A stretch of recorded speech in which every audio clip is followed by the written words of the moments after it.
Assalamualaikum warahmatullahi wabarakatuh. Selamat pagi semuanya. Oke, hari ini kita akan masuk ke pembahasan di bab yang baru, bab 5, yaitu ruang vektor umum. Ya. Di dalam bab ini, saya udah singgung sedikit kemarin ya, kita akan punya 6 subbab. Dari mulai ruang vektor real, subruang, kebebasan linear, basis dan dimensi, ruang baris, ruang kolom, ruang kosong, hingga peringkat dan kekosongan. Nah, UTS itu sampai sini aja ya. Jadi sampai bab 5.3, ini sampai UTS-nya sampai sini. Jadi kita akan mempelajari 3 subbab ini. Pada dasarnya ruang vektor umum di sini kita banyak mendefinisikan unsur-unsur yang kemudian mendefinisikan sebuah ruang gitu ya, sebuah ruang vektor secara umum gitu. Jadi kalau kemarin kita ngomongin objek-objek di dalamnya gitu ya, vektor dan berbagai transformasinya, di sini kita diperluas omongannya jadi ke dimensi ruang gitu ya, dan bagaimana kita mendefinisikan ruang-ruang tersebut, termasuk di dalamnya adalah subruang, kemudian nanti ada ruang baris, ruang kolom, ruang kosong, sampai seterusnya. Oke, kita langsung aja. Kita masuk ke subbab yang pertama, yaitu ruang vektor real. Nah, di dalam ruang vektor real, kita akan mendefinisikan ruang vektor, gitu ya. Jadi kita memberikan definisi dari ruang vektor, gitu ya. Di mana di sini apabila V adalah himpunan tak kosong dari objek yang mendefinisikan dua operasi, yaitu penjumlahan dan berkalian skalar, gitu ya. Di mana apa sih penjumlahan? Penjumlahan itu adalah kalau kita punya U dan V, gitu ya, objek di dalam ruang tersebut, maka penjumlahan adalah U plus V. Sedangkan perkalian skalar adalah apabila kita punya sebuah objek U dalam ruang vektor tersebut, kemudian ada skalar, ya, skalar K, nah berarti itu adalah KU gitu, perkalian skalar. Jika aksioma tersebut dipenuhi oleh semua objek U, VW dalam sebuah ruang vektor, dan semua skalar K dan L, maka V adalah ruang vektor, dan objek dalam V adalah vektor, kayak gitu ya. Jadi, ibaratnya kita punya objek ya, objek U, V, W gitu ya. Kita punya 3 buah objek. Nah, kemudian ternyata bisa dipasangkan gitu ya, ada berdasarkan definisi penjumlahan gitu, kita bisa menjumlahkan objek-objeknya gitu, dan bisa dihubungkan dengan skalar gitu ya, KU, KV, KW gitu. Nah, berarti mereka semua gitu ya adalah di dalam ruang vektor V besar gitu ya. Ini V besar nih maksud saya. Ini V kecil, ini V besar gitu ya. Dan berarti V adalah ruang vektor. Kayak gitu. Bisa jadi ternyata nanti misalnya saya punya Z gitu. Z ternyata dia nggak bisa nih ketika kita mau mengalihkan dia dengan skalar K gitu ya, tidak terdapat definisi ini salah gitu misalnya ya. Nanti kita bahas contoh-contohnya. Berarti Z tidak terdapat di dalam ruang vektor. Gitu. Nah, nanti kita akan bahas contoh-contohnya. Selain dua syarat tersebut, gitu ya, dalam pendefinisian ruang vektor, penting sekali kita untuk mengetahui yang namanya 10 aksioma sebagai syarat definisi dari sebuah pernyataan itu ya dikatakan sebagai ruang vektor, gitu. Jadi ini adalah syarat-syarat, jadi biasanya gini, biasanya tuh kita dikasih sebuah definisi, buktikan apakah ini merupakan ruang vektor atau bukan, gitu ya. Jadi tugas kita adalah membuktikan apakah suatu prasyarat itu merupakan ruang vektor atau bukan.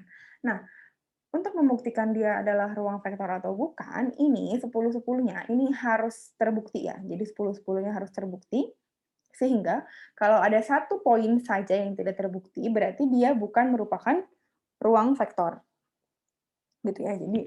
Jadi untuk penjumlahan dan perkalian ini adalah nomor 1 ya dan nomor 6 gitu ya, tentang penjumlahan dan perkalian. Kemudian yang kedua, U plus V harus sama dengan V plus U. Yang ketiga, U plus V plus W harus sama dengan U plus V plus W, ya, di mana ini kurungnya yang berubah.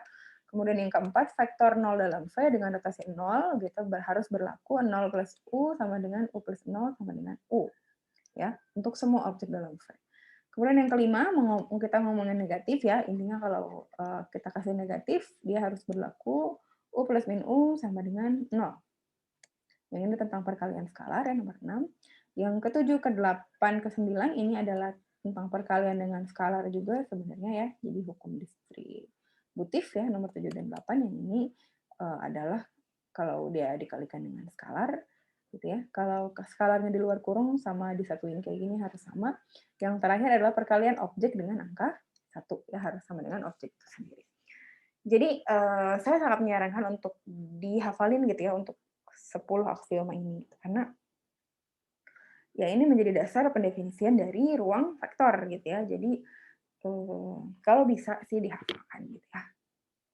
Walaupun biasanya gini, biasanya itu yang paling pertama dicek balik lagi adalah nomor 1 sama nomor 6 biasanya ya, biasanya. Karena dia biasanya paling awal nih, intinya kalau nomor 1 atau nomor 6 itu paling gampang keceknya gitu. Jadi biasanya sih ngecek nomor 1 atau nomor 6, kalau mereka nggak terbukti berarti dia bukan ruang vektor, tapi kalau dia benar gitu ya, berarti harus dicek juga yang lainnya gitu. Cuman biasanya dia adalah yang paling cepat ketahuannya gitu ya. Oke. Kita lihat contohnya. Contoh ruang vektor ya, himpunan V dari semua matriks 2x2 dengan anggota bilangan real. Jadi ini tuh kita diminta untuk ngecek gitu ya, kira-kira ini ruang vektor atau bukan sih gitu ya. Nah, jadi di sini V-nya merupakan himpunan dari matriks 2x2 ya, jadi V ini anggaplah himpunan dari matriksnya, kita punya matriks 2x2 ya, di mana anggota-anggotanya di sini adalah bilangan real gitu ya. Jadi banyak nih anggotanya, 2x2 anggotanya bilangan real. Nah, dicek nih ini sebenarnya adalah ruang vektor atau bukan gitu ya. Nah, seperti yang saya bilang tadi, kita biasanya ngecek dulu nomor 1 sama nomor 6 ya, di mana nomor 1 itu tadi dia yang penjumlahan gitu ya. Nah, sedangkan yang nomor 6 tadi dia adalah dengan perkalian. Jadi untuk aksioma nomor 1 kita cek kalau U plus V apakah akan sama dengan gitu ya. V plus U. Nih. Gitu ya. Apakah hasil akhirnya merupakan masih sesuai dengan definisi gitu ya. Jadi kan tadi kita punya definisinya V ini adalah matriks 2x2, anggotanya bilangan real. Nah, kalau kita jumlahin U plus V, tadi kan definisinya jika U dan V adalah objek dalam V, maka U plus V ini harus berada di dalam ruang V gitu ya, harus berada dalam definisi V. Nah, ini kita cek kalau dia dijumlahin ternyata hasil akhirnya ya tetap matriks 2x2 ya. Pertama di sini dia matriks 2x2, tetap 2x2. Dan ini bilangan real sama bilangan real gitu ya. Oke, berarti dia tetap yang kedua dia tetap bilangan real. Nah, oke, berarti untuk aksioma pertama dia terbukti ya. Jadi U plus V hasilnya tetap adalah vektor yang ada di dalam ruang vektor tersebut. Gitu. Nah, terus berikutnya kita coba cek yang nomor aksioma ke-6 gitu ya. Aksioma ke-6. Aksioma ke-6 tadi adalah ini ya, jika K adalah simbanan skalar, maka KU ada dalam V. Nah, oke, kita cek nih sekarang yang nomor 6. Nah, ini kalau kita cek dikalikan dengan K, ternyata tetap ya, dia tetap matriks 2x2, gitu ya. Baik lagi tadi kita selalu kembali ke definisi yang diberikan gitu ya. Jadi kita akan selalu kembalikan ke sini. Matriks 2x2 tetap 2x2 ya, anggotanya bilangan real. Oke lah, dia bilangan real ya, dikalikan dengan skalar gitu. Dan dia aslinya adalah bilangan real, pasti dia adalah bilangan real. Nah, kayak gitu. Jadi cara ngeceknya kayak gitu ya, kurang lebih. Kalau ada angkanya biasanya akan lebih mudah gitu. Cuman kalau dikasihnya definisi aja bebas sih, boleh pakai konstanta kayak gini, boleh pakai angka. Cuma dengan konstanta biasanya lebih mewakilkan ya, lebih umum gitu caranya. Oke, nah untuk aksioma-aksioma yang sisanya gitu ya, ini 8 lainnya itu boleh dicek juga, sebaiknya dicek ya, karena kalau ada satu aja yang salah gitu nanti dia akan mematahkan bahwa oh berarti dia bukan ruang vektor kayak gitu. Nah, next kita punya contoh ruang vektor yang kedua adalah fungsi ini ya. Jadi himpunan V dari fungsi bernilai real yang didefinisikan pada seluruh garis real. Ya, jadi oke. Selalu untuk ngecek selalu kita ambil contohnya, kemudian di sini contohnya adalah f adalah fx dan g adalah gx ya. Jadi fungsinya real ya dari min sampai min. Dari min tak hingga sampai tak hingga. Kita cek lagi yang penjumlahan aksioma 1 gitu ya. Kalau fx plus gx ya. Nah, ini pakai ilustrasi ya. Jadi kalau kita punya fx, kita punya gx, kalau dijumlahin ternyata oke ya, dia masih nilai fungsinya masih real ya. Nilai fungsinya masih real, di sini kan dia fungsinya bernilai real dan didefinisikan dari min tak hingga sampai tak hingga. Berarti ini untuk penjumlahan garis yang ini dia masih masuk ke dalam definisi. Ya, next-nya kalau kita cek aksioma berikutnya, aksioma 6 ya, kita kalikan dengan skalar. Nah, oke juga ya, masih oke, dia masih fungsi yang bernilai real juga dan juga masih ada di min tak hingga sampai tak hingga kayak gitu ya. Oke. Nah, kita coba cek lagi ya, tadi misalnya negatif gitu, negatif dari F gitu ya. Ternyata pas kita coba masukin, oke lah dia masih ada di fungsi bernilai real dan masih ada di garis min tak hingga sampai tak hingga. Jadi masih oke ya, dia masih masuk semua ke definisi. Nanti yang 7 sisanya gitu ya, boleh dicek dia juga masih masuk ya. Gitu. Nah, ini saya review sedikit ya tentang bab 4 operasi vektor gitu ya, karena ini akan membantu kita untuk mendefinisikan vektor-vektor atau objek-objek dalam mendefinisikan ruang ya, mendefinisikan ruang vektor. Jadi ini saya harap diterapkan dengan baik ya untuk sifat-sifat operasi vektor ini. Berikutnya, masih ada contoh lagi, contoh ruang vektor yang ketiga gitu ya. V adalah sembarang bidang yang melalui titik asal 0,0 dalam ruang berdimensi 3 ya. Nah, oke, sama seperti tadi gitu ya. Jadi ini kita ngomonginnya sekarang bidang gitu ya, bidang yang melalui titik asal. Nah, diingat-ingat ya, persamaan bidang adalah AX plus BY plus CZ sama dengan 0 ya kalau dalam bidang 3 dimensi.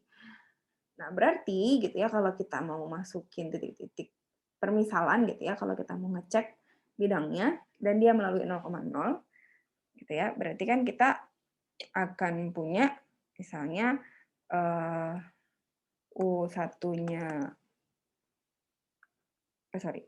objek U adalah U1, U2, U3, dia akan jadi AU1 plus BU1 plus U2 sama dengan 0 gitu ya. Nanti kalau kita punya objek berikutnya, katakanlah dia V1, V2, V3, berarti dia ya AV1 plus AV2 plus CV3. Ini B. Sama dengan 0 ya, gitu ya. Nah, ini bisa kita cek kan ke aksiomanya gitu. Jadi misalnya kita masukin ke aksioma yang pertama, kita jumlahin gitu ya. Akan memberikan ini kan, ya A U1 plus V1 plus B U2 plus V2 C U3 plus V3 sama dengan 0. Nah, ya udah ini kan pada akhirnya ini tetap ya. Ini berarti tetap dia masih melalui titik asal 0,0 ya. Ini merupakan bidang ya. Ternyata ini tetap adalah bidang yang melalui titik asal 0,0,0 kayak gitu.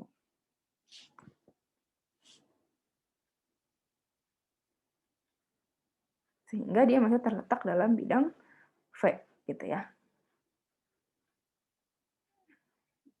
Itu aksioma 1. Misalnya kita mau buktiin aksioma 6 gitu ya, berikutnya juga bisa gitu. Oh, ini kalian cuma nulis aksioma 1 ya.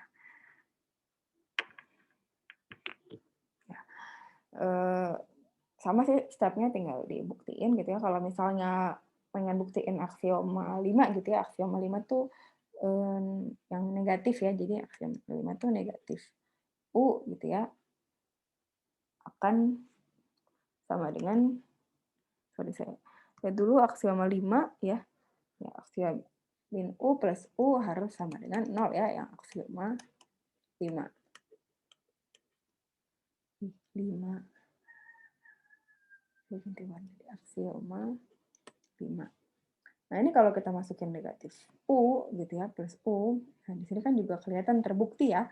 Misalnya kita masukin U-nya negatif ya. U negatif berarti isinya adalah min U1, min U2, min U3. Berarti kita akan punya min A, U1, min B, U2, min C, U3, ya. Ini sama dengan 0, gitu ya. Ini untuk bidang min U-nya. Nah, dia kalau ditambahin sama U yang positif, ya dia akan jadi 0 ya. Jelas gitu. Jadi, oke, aksioma 5 terbukti gitu. Ya gitu. Jadi dia masih merupakan ruang vektor. Contoh ruang vektor, oh ini ada lagi. Contoh ruang vektor 0, V adalah objek tunggal yang dinyatakan dengan 0 dan didefinisikan 0 plus 0 sama dengan 0, dan K dikalikan 0 juga sama dengan 0. Gitu. Nah, ini kita juga jelasnya ini gampang sih ya. Jadi kalau kita periksa gitu jelas banget kalau misalnya kita punya karena dia adalah objek tunggal gitu ya. Nah, dinyatakan dengan 0 dan definisinya juga udah jelas ya. Jadi ini U plus V sama dengan 0. Berarti kan ini kalau U-nya 0, V-nya 0, dia masih ada dalam ruang 0 ya. Terus ke 0 berarti perkalian skalarnya juga menghasilkan 0 gitu. Jadi ini terbukti dia adalah ruang vektor. Dari tadi kita ngomongin yang contoh semua ya. Ini berikutnya saya akan kasih contoh yang dia bukan merupakan sebuah ruang vektor. Gitu. Nah, ini contohnya. Jadi di sini diberikan sebuah definisi. Misalnya V adalah bidang 2 dimensi gitu ya, R2. Nah, ini dia punya pendefinisian sendiri. Operasi penjumlahan dan perkalian skalar.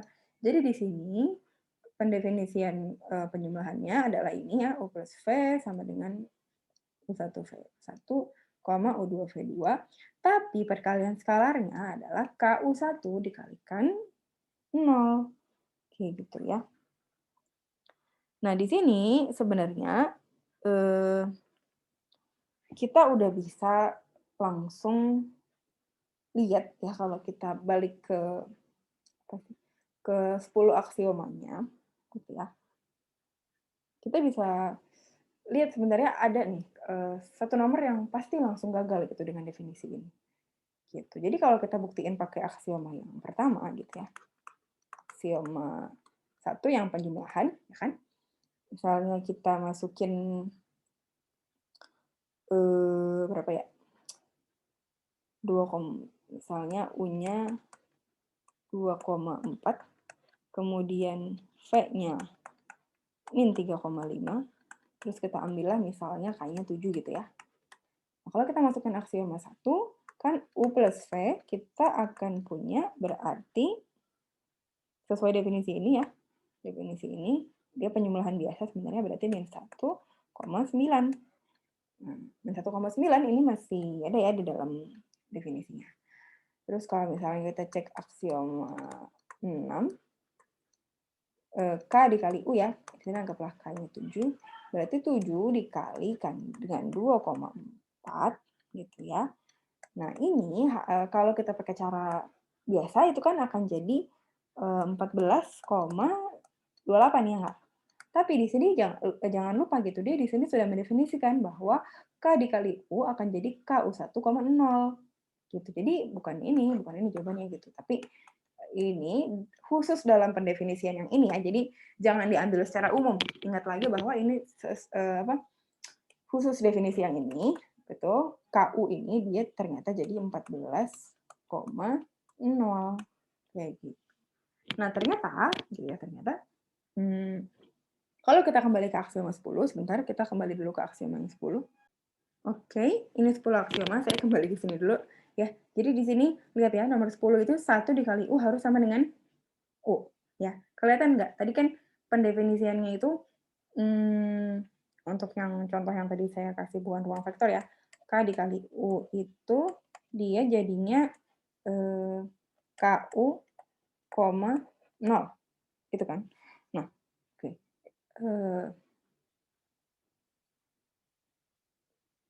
Kelihatan ya, kebayang nggak? Ini pasti akan beda nih, akan gagal nih ruang vektor. Oke, kembali ke sini. Jadi coba aja ya kita kasih contoh nih langsung. Untuk aksioma 10 ya, jadi kita bahas aksioma 10 langsung. Tadi kan saya bilang 10-10-nya itu harus terbukti ya, Mbak. Jadi kalau ada satu aja yang nggak terbukti, berarti dia bukan ruang vektor.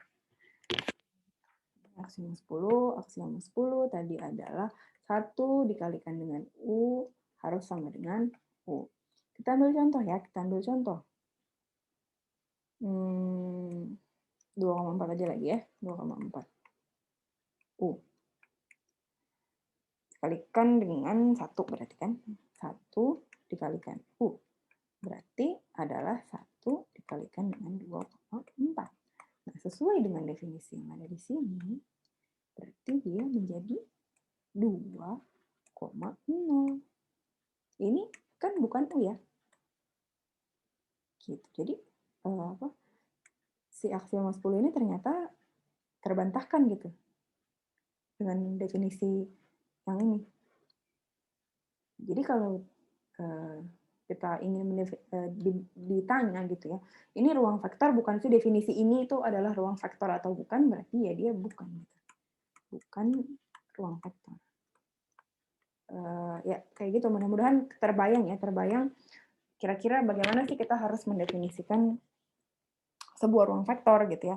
Kemudian kapan kira-kira kita bisa mengatakan dia bukan ruang vektor dan bagaimana cara pembuktiannya. Jadi pakai notasi U1, U2 boleh, mau dimasukin angka, sekiranya dia representatif itu juga boleh banget gitu. Yang penting kita bisa membuktikan apakah aksiomanya 10-10-nya itu terbukti atau enggak kayak gitu ya. Oke, mudah-mudahan bisa dipahami ya sejauh ini. Nanti kalau ada pertanyaan silahkan. Next-nya sifat vektor. Bila V adalah suatu ruang vektor, U suatu vektor dalam V, dan K suatu skalar, gitu ya, maka sifat-sifat ini berlaku ya. 0 dikali U sama dengan 0, K dikali 0 sama dengan 0, min 1 dikali U sama dengan min U, dan kalau KU-nya sama dengan 0, berarti either K-nya atau U-nya yang 0. Okay. Bab 1 sampai di sini. Nanti kalau ada pertanyaan silahkan, mudah-mudahan bisa dipahami ya. Terima kasih. Wassalamualaikum warahmatullahi wabarakatuh.